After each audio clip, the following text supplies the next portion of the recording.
welcome to the glory of Lord God। जैसा कि आप जानते हैं कि बुक ऑफ रेवलेशन की स्टडी चल रही है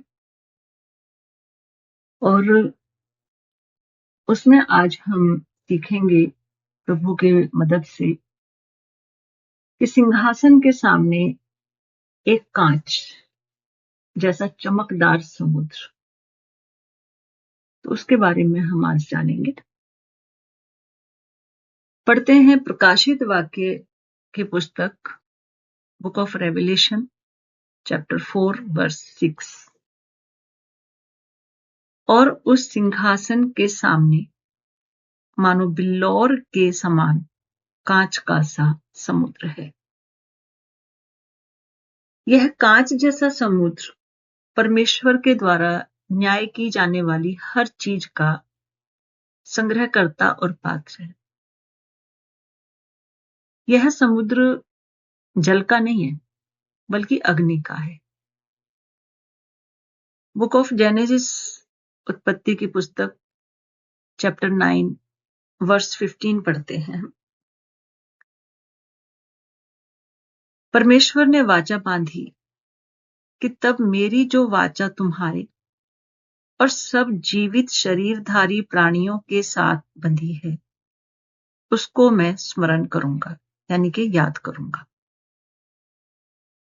तब ऐसा जल प्रलय ना होगा जिससे सब प्राणियों का विनाश हो। और लेव्यवस्था का चैप्टर 10 वर्स 2 कहता है कि तब यहोवा के सम्मुख से आग निकली और उन दोनों को भस्म कर दिया। इन दोनों को, हारून महायाजक के 2 बेटों को, क्योंकि वो परमेश्वर के विरोध में काम करने लगे थे।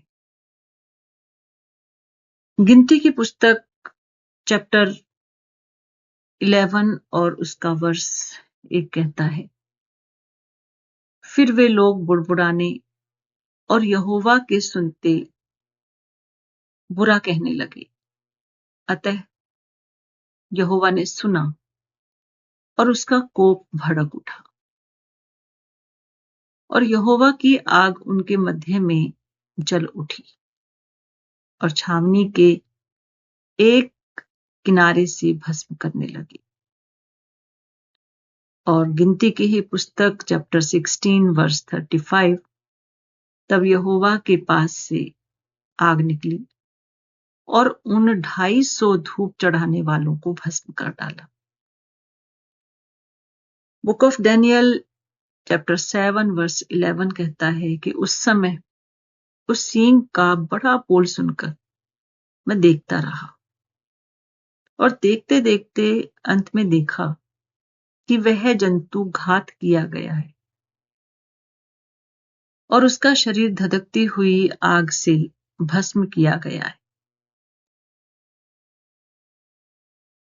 प्रकाशित वाक्य book of Revelation chapter 14 verse 11, उनकी पीड़ा का धुआं युगानुयुग उठता रहेगा और जो उस पशु और उसकी मूर्ति की पूजा करते हैं और जो उसके नाम की छाप लेते हैं उनको रात दिन चैन ना मिलेगा। यानी कि जल प्रलय के बाद से परमेश्वर पृथ्वी और जीवित प्राणियों का न्याय फिर कभी जल से ना करने की अपनी प्रतिज्ञा के अनुसार हमेशा मनुष्य पर अपना न्याय आग से करता है। क्योंकि जल प्रलय के बाद नूह और उसके परिवार से परमेश्वर ने वादा किया था कि वो कभी भी जल से नष्ट नहीं करेगा, यानी कि न्याय नहीं करेगा। परमेश्वर के न्याय का सिंहासन उस अग्नि की लपट के समान है जिससे अग्नि की धारा निकलती है। परमेश्वर के न्याय की अग्नि की लपटें पूरे ब्रह्मांड की सभी नकारात्मक चीजों को इस कांच जैसे सागर में बहा ले जाती है, जो अंततः अग्नि की झील बन जाता है। यह कांच जैसा समुद्र परमेश्वर के समस्त अग्निमय न्याय का सार है और क्रिस्टल के समान है, जिसका अर्थ है कि परमेश्वर के न्याय के अधीन प्रत्येक नकारात्मक चीज बिल्कुल स्पष्ट है। कांच के समुद्र में जो भी कुछ परखा और रखा जाता है वह पूरी तरह से प्रकट होता है, कुछ भी छिपा नहीं रहता, क्योंकि कांच क्या है, एकदम ट्रांसपेरेंट है, बिल्लौर का कांच। फिर परमेश्वर ने नूह और उसके पुत्रों से कहा, सुनो, मैं तुम्हारे साथ और तुम्हारे पश्चात जो वंश तुम्हारा होगा उसके साथ भी वाचा बांधता हूं। किसके साथ? नूह के साथ और उसके पुत्र जो उस समय थे, उसका परिवार, और आने वाले वंश के साथ भी परमेश्वर ने हमेशा की वाचा बांधी है। और सब जीवित प्राणियों से भी जो तुम्हारे संग हैं, क्या पक्षी, क्या घरेलू पशु, क्या पृथ्वी के सब बैनिले पशु, पृथ्वी के जितने जीव जंतु जहाज से निकले हैं, सबके साथ भी मेरी यह वाचा बंधती है। और मैं तुम्हारे साथ अपनी इस वाचा को पूरा करूंगा कि सब प्राणी जल प्रलय से नाश ना होंगे। और पृथ्वी के नाश करने के लिए फिर जल प्रलय ना होगा। फिर परमेश्वर ने कहा, जो वाचा मैं तुम्हारे साथ और जितने जीवित प्राणी तुम्हारे संग हैं उन सबके साथ भी युग युग की पीढ़ियों के लिए बांधता हूं, उसका यह चिन्ह कि मैंने बादल में अपना धनुष रखा है, वह मेरी और पृथ्वी के बीच में वाचा का चिन्ह होगा। और जब मैं पृथ्वी पर बादल फैलाऊं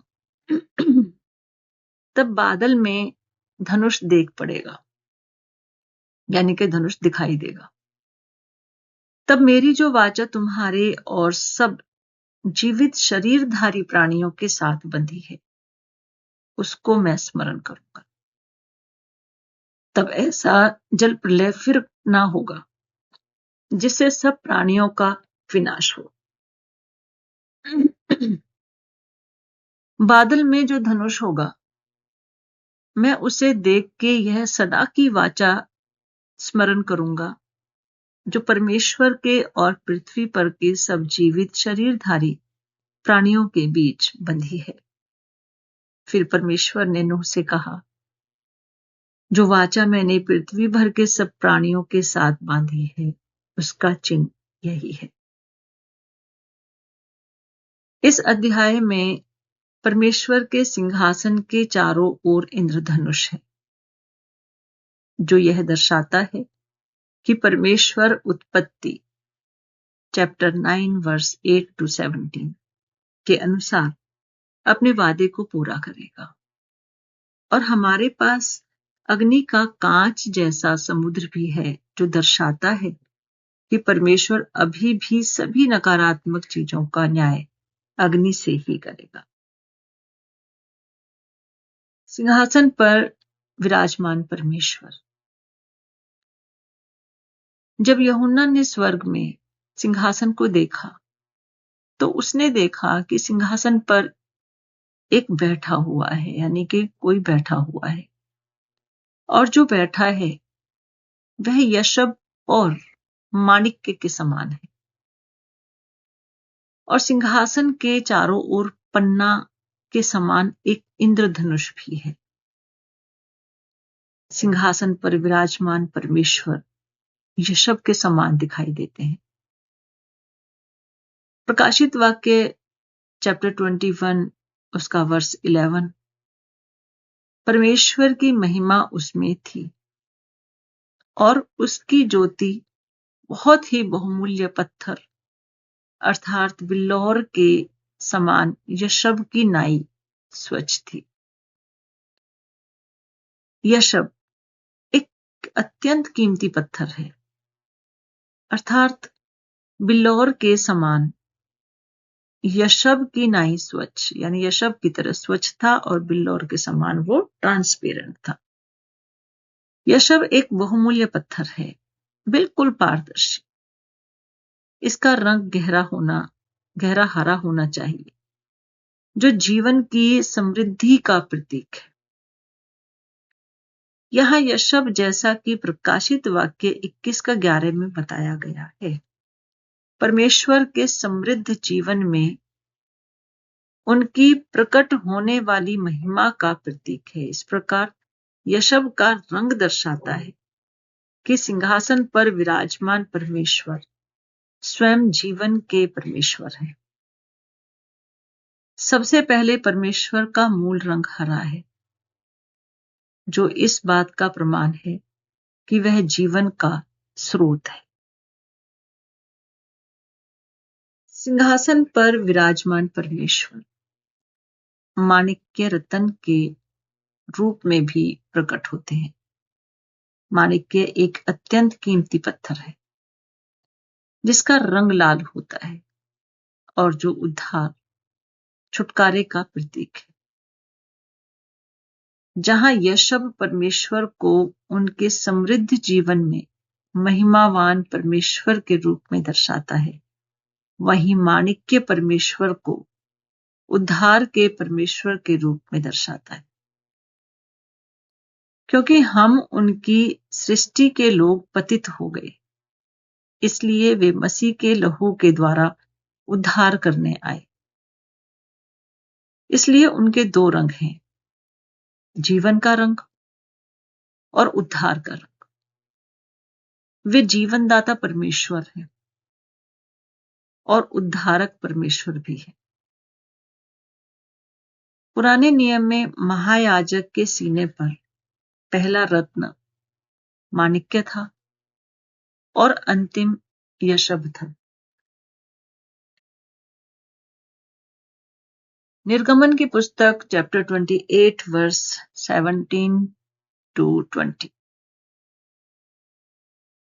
और उसमें 4 पाती मणि जड़ाना, यानी कि 4 लाइन। पहली पाती यानी पहली लाइन में तो माणिक्य, पद्मराग और लालड़ी हो। दूसरी पाती में मरकत, नीलमणि और हीरा। तीसरी पाती में लशम, सूर्यकांत और नीलम। और चौथी पाती में फिरोजा, सुलेमानी मणि और यशब। ये सब सोने के खानों में जड़े जाएं। निर्गमन 28 का 17-20 ये दर्शाता है कि परमेश्वर के उद्धार पाए हुए लोगों का आरंभ परमेश्वर के उद्धार से होता है और उनकी पूर्णता परमेश्वर के जीवन की महिमा में होती है। उनके दाहिने हाथ में एक पुस्तक है। प्रकाशित वाक्य 5 का 1 जब हम पढ़ते हैं तो अध्याय 5 के 1 के अनुसार सिंहासन पर विराजमान परमेश्वर के हाथ में एक पुस्तक थी। जीवनदाता और उद्धारक परमेश्वर के हाथ में एक रहस्य है, यानी कि वो रहस्यों की पुस्तक है। यह रहस्य ब्रह्मांड की नियति से संबंध रखता है और 7 मोहरों से सुरक्षित है। यानी कि इस पुस्तक पर, जो ये रहस्यमयी पुस्तक है, इस पर 7 मोहरें लगी हुई हैं। ब्रह्मांड का रहस्य, यह भेद जीवन और उद्धार के परमेश्वर के पास है। सिंहासन के चारों ओर 24 सिंहासनों पर बैठे 24 प्राचीन। पद 4 कहता है, और सिंहासन के चारों ओर 24 सिंहासन थे और उन सिंहासनों पर 24 प्राचीन बैठे हुए हैं, जो सफेद वस्त्र पहने हुए थे और उनके सिर पर सोने के मुकुट थे। इस पद में वर्णित प्राचीन कलीसिया के प्राचीन नहीं, बल्कि ये जो हैं ये स्वर्गदूतों के प्राचीन, क्योंकि यहां प्रभु के दूसरे आगमन से पहले ही वे सिंहासनों पर बैठे हुए हैं। प्रकाशित वाक्य 20:4। फिर मैंने सिंहासन देखे और उन पर लोग बैठ गए और उनको न्याय करने का अधिकार दिया गया, और उन आत्माओं को भी देखा जिनके सिर यीशु की गवाही देने और परमेश्वर के वचन के कारण काटे गए थे, और जिन्होंने ना तो उस पशु की और ना उसकी मूरत की पूजा की थी, और ना उसकी छाप अपने माथों पर और ना ही अपने हाथों पर ली थी। वे जीवित होकर मसीह के साथ 1000 वर्ष तक राज्य करते रहे। यानी कि परमेश्वर की सृष्टि में स्वर्गदूत सबसे प्राचीन है। बाइबल में विभिन्न प्रकार के प्राचीन हैं, अलग अलग तरह के, अलग अलग टाइम के प्राचीन हैं। इजराइलियों के प्राचीन, कलीसियाओं के प्राचीन, और जैसा कि यहां है स्वर्गदूतों के प्राचीन। स्वर्गदूतों के प्राचीन परमेश्वर की संपूर्ण सृष्टि के प्राचीन है।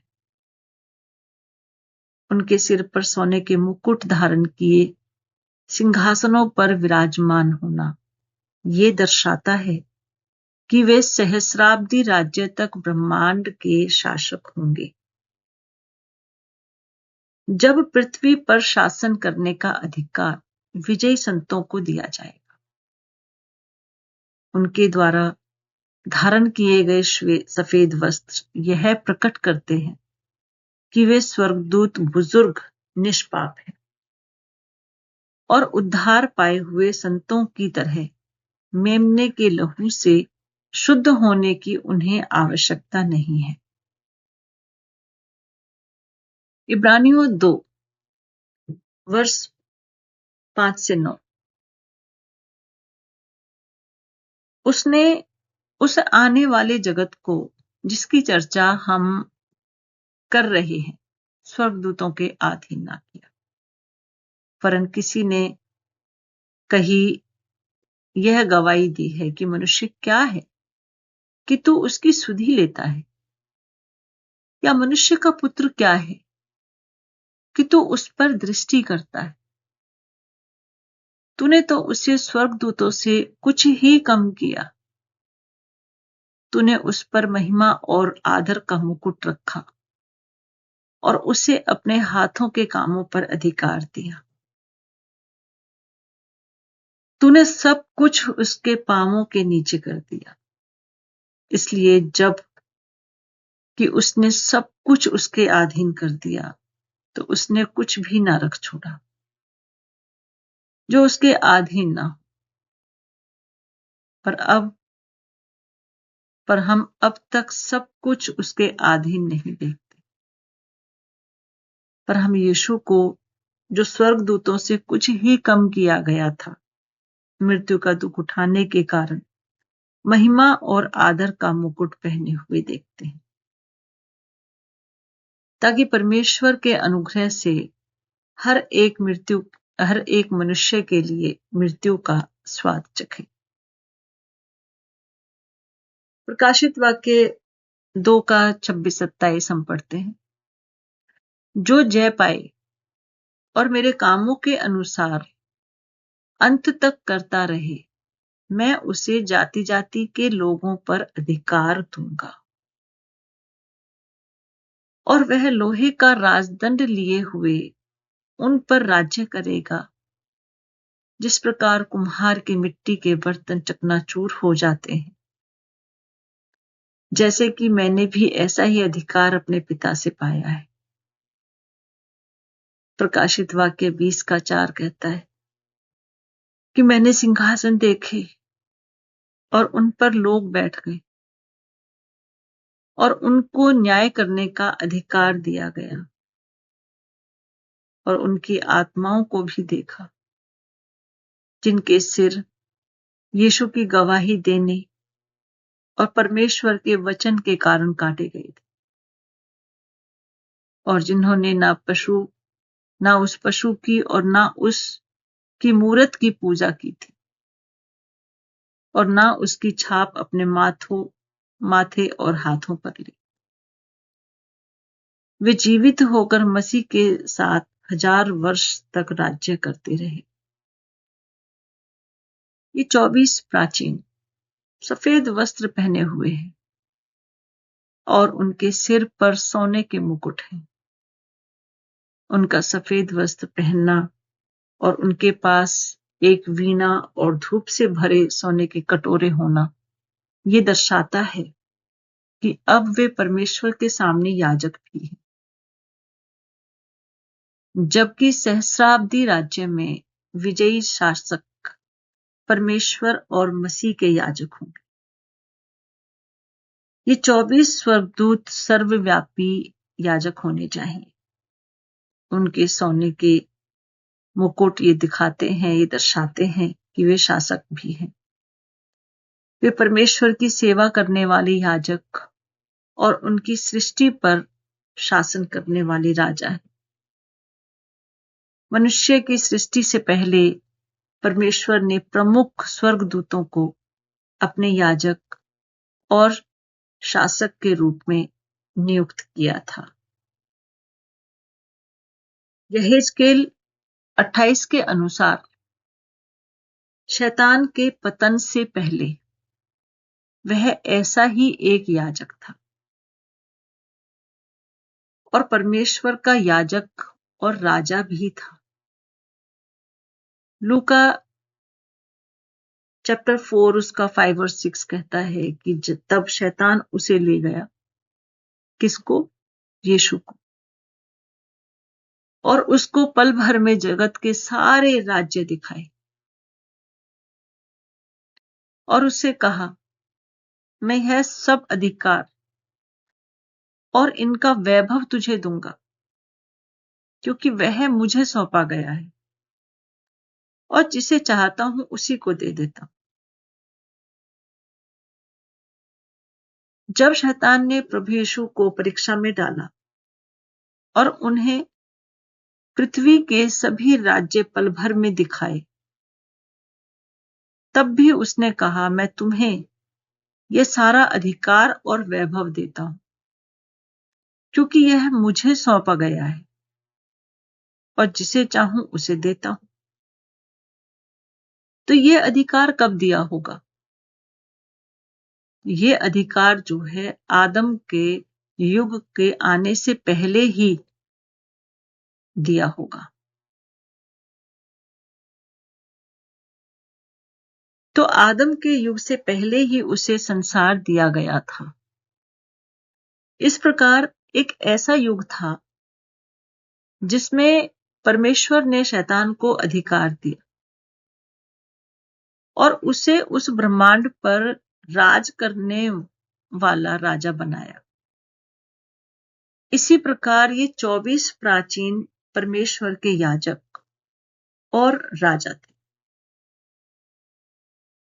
मत्ती 19:28 यीशु ने उनसे कहा, मैं तुमसे सच कहता हूं कि नई उत्पत्ति से जब मनुष्य का पुत्र अपनी महिमा के सिंहासन पर बैठेगा, तो तुम भी जो मेरे पीछे हो लिए हो 12 सिंहासनों पर बैठकर इस्राएल के 12 गोत्रों का न्याय करोगे। स्वर्गदूतों के प्राचीनों की संख्या 24 है, यानी कि 12 गुना 2, 12 के 2 गुना। 12 परमेश्वर के प्रशासन की पूर्णता की संख्या है। दाऊद ने परमेश्वर की प्रशासनिक सेवा को पूरा करने के लिए पुरोहितों और लेवियों को 24 समूहों में विभाजित किया। और ये हम पढ़ते हैं पहला इतिहास यानी कि एक इतिहास चैप्टर 24 और 25 जब हम पढ़ते हैं तो 24 संख्या ये दर्शाती है कि कलीसिया द्वारा उनके स्थान पर स्थापित होने से पहले स्वर्गदूत प्राचीन ही परमेश्वर का प्रशासन संभालते हैं, क्योंकि कलीसिया तो अभी है ही है और परमेश्वर का प्रशासन जो है वो प्राचीन स्वर्गदूत ही संभालते हैं। 12 का 2 गुना होने से मजबूती का संकेत देता है, जिससे पता चलता है कि स्वर्गदूत प्राचीनों द्वारा किया गया ईश्वरीय प्रशासन शक्तिशाली है।